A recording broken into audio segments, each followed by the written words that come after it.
নমস্কাৰ, মই মনজিৎ ডিব্ৰুগড়ৰ পৰা। যোৱাকালি বান সাহায্য লৈ পিনে আমি শিৱসাগৰ জিলাৰ ঠাই কিছুমান ভিজিট কৰিলোঁ, নাজিৰা গৈছিলোঁ।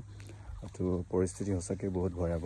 আমি তাৰ যেতিয়া গৈ পিনে উপলব্ধি কৰিব পাৰিছোঁ। কিন্তু এটা কথা, মোৰ এটা ছাজেশ্যন আছে যে আমাৰ গভৰ্ণমেণ্টে সহযোগ কৰিছে, কিন্তু পাব্লিকৰ যি আমাৰ সোঁত বৈছে শিৱসাগৰলৈ, তাৰ কাৰণে সঁচাকৈ আমাৰ মানুহৰ বাবে কৰিবলগীয়া নিদৰ্শন দাঙি ধৰিছে।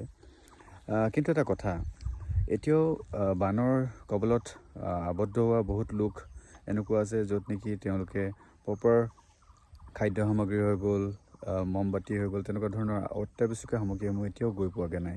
কাৰণ যিসকল লোক গৈছে, মই বিশেষকৈ কালি কমচে কম আপোনাৰ 15 ঘণ্টা অতিবাহিত কৰিছোঁ গোটেই যাত্ৰাটোত। লোকসকলে কি হ'ল, ৰাস্তাৰ কাষতে থকা মানুহসকলক তেওঁলোকে যি সাহাৰ্য লৈ গৈছে সেইবিলাক দি থৈ আহিছে বহুতে।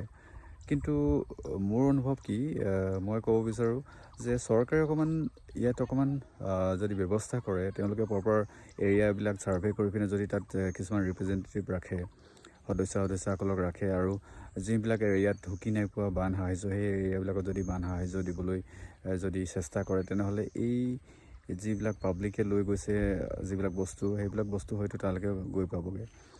নহ'লে কি হৈছে, দেখা পোৱা গৈছে যে যিটো এৰিয়াত পাই আছে মানুহ, সেইবিলাক এৰিয়াতে পাই আছে। কাৰণ ৰাস্তাৰ কাষতে বহু এনেকুৱা মানুহ সংস্থাপন লৈ আছে, আৰু প্ৰায় সেইটো ৰাস্তা দি গৈ আছে যিমান বান সাহাৰ্য, তো তেওঁলোককে বাৰে বাৰে দি থকা হৈছে, তেনেকুৱা অনুভৱ মোৰ।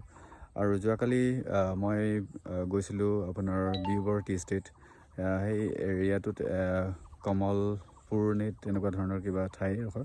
তো সেই ঠাইডোখৰত তেওঁলোকে হয়তো বান সাহাৰ্য যোৱাকালিৰ আগলৈকে পোৱাই নাছিলে, তো যোৱাকালিৰ পৰা আৰম্ভ হৈছে। তো আমি তালৈ ভিজিট কৰিছিলোঁ। তো মেডিকেলৰ সাহাৰ্য হৈ গ'ল, বান সাহাৰ্য হৈ গ'ল। তো এনেকুৱা কালি আমি আৰু এডোখৰ ঠাই আমি হয়তো যাব নোৱাৰিলোঁ, তেওঁলোকে আমাৰ কাৰণে বহুত বাট চাই থাকিল। কিন্তু যি ট্ৰেফিক, ৰাস্তা, পানীৰ কাৰণে আমি যাব নোৱাৰিলোঁ সেইডোখৰ। তো সেইডোখৰ হৈ গ'ল আপোনাৰ শিৱসাগৰৰে আপোনাৰ ব্ৰহ্মপুত্ৰ ভেলী স্কুলৰ পৰা অকণমান দূৰ।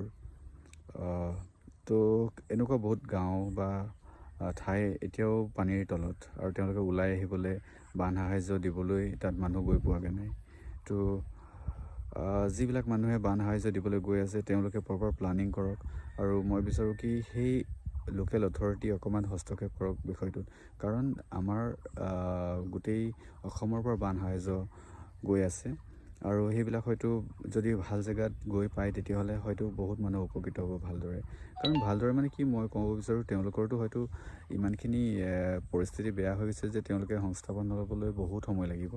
কিন্তু তথাপিও যদি এতিয়াও ভোকাতুৰসকল, তেওঁলোকৰ অৱস্থা দেখি পিনে বহুতেই বেয়া লাগিছে। ৰাস্তাত কেনেকুৱা ধৰণে খানা খাইছে। কিন্তু এনেকুৱাও জেগা আছে য'ত নেকি বান সাহাৰ্য অকণমানো পোৱাগৈ নাই, এতিয়াও বহুত ঠাই আছে। তো মই বিচাৰোঁ চৰকাৰে অকণমান এই বিষয়বস্তুটোৰ ওপৰত অকণমান চালি জাৰি চাব লাগে। তো প্ৰপাৰ ছাৰ্ভে হ'ব লাগে, কোনটো এৰিয়াত কিমান এতিয়াও পানীৰ তলত কি নাই। আৰু যিবিলাক বান সাহাৰ্য গৈছে, সেইবিলাক বান সাহাৰ্য প্ৰপাৰ গাইড কৰি পিনে যিবিলাক ঠাইত পোৱাগৈ নাই, সেইবিলাক ঠাইত পাবগৈ লাগে। কাৰণ যেতিয়া বান সাহাৰ্য দি থকা হৈছে, তাত দেখিছে হেতা ওপৰা মানুহ, একেঘৰ মানুহৰে 10-15 জন যদি সদস্য আছে, 10-15 জন নহয়, আৰু যদি 5-6জনমান সদস্য আছে, তেওঁলোকে একেই ঘৰৰ মানুহেই 4-5 বাৰ লৈছে। তো তেনেকুৱাও দেখা পোৱা গৈছে। তো এইবিলাকৰ কাৰণে অকণমান হয়তো হস্তক্ষেপ কৰা দৰকাৰ চৰকাৰক, আৰু এইবিলাক অকণমান প্ৰপাৰ গাইড দি পিনে প্ৰপাৰ জেগাত নিব লাগে বুলি মই ভাবোঁ। তো এয়াই আছে মোৰ অনুৰোধ। ধন্যবাদ।